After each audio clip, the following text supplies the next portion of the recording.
What's up, guys? Finally, he sleeps here. I'm in the garage with the Honda EK project. This is my son's Civic EK that they're building a static build with a lot of negative camber. So today we're going to take a look at it. They're at a stopping point because they have a couple of broken bolts, but we can see exactly what was put onto the suspension to get this where it's at and show you what the camber looks like and what you have to do it.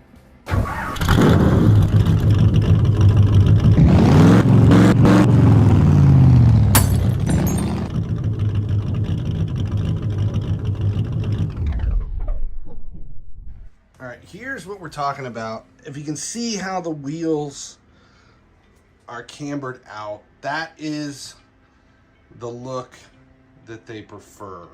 This is about the angle. I think we're probably at about 10 degrees of camber right now. And this is how this is achieved.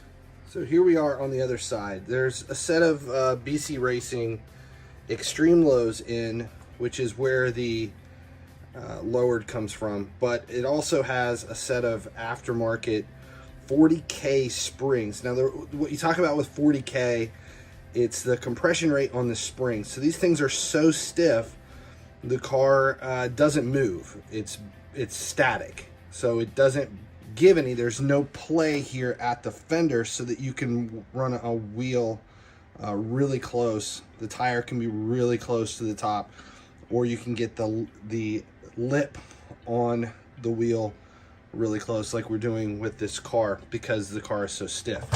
So now on this side, if you can see it, this arm right here connects back up to there. Now, so what that is that holds the drum and everything that we have at an angle.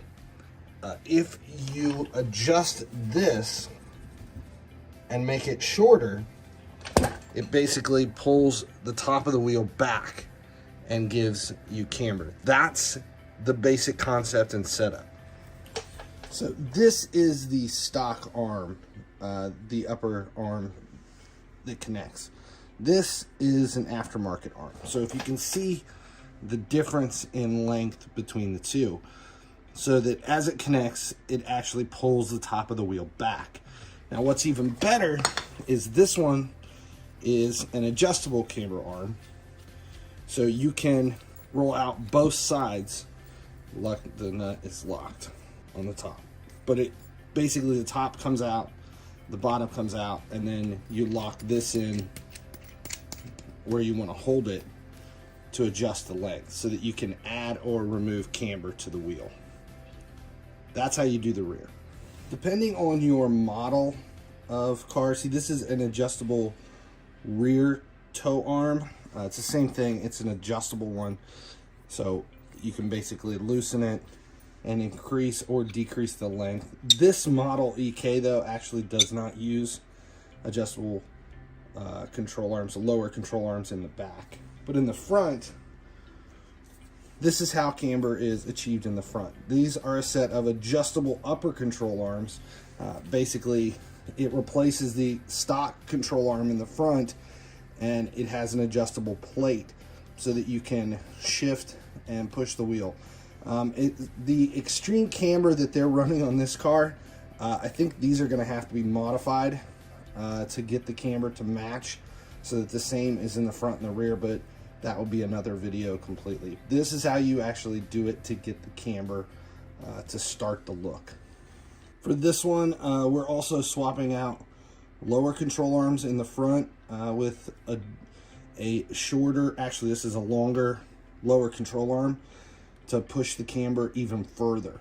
That's it. If you were curious how we get the car into this kind of a state with the camber, that's how it is. It's all plug and play with aftermarket components. But once you start doing that and you get to the camber that you kind of can get out of that, if you go further, it's going to require some cutting, some welding, and some changes to the frame. We still have to pull the fender. We'll have to roll the fenders. We'll actually make a video on the fender rolling for this.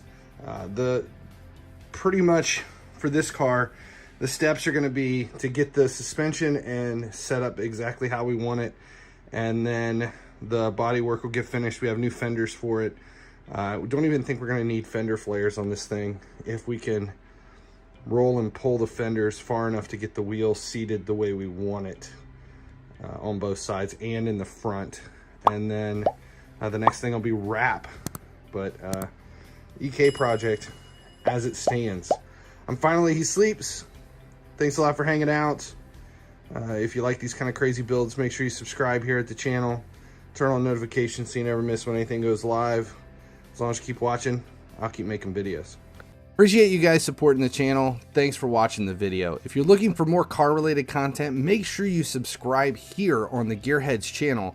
If you're looking for video game stuff, we've divided YouTube up into 4 different channels. Over there, you'll see the link for FC Mobile, Raid Shadow Legends, and then GearHeads for a few laughs, basically where we make fun of the alpha male.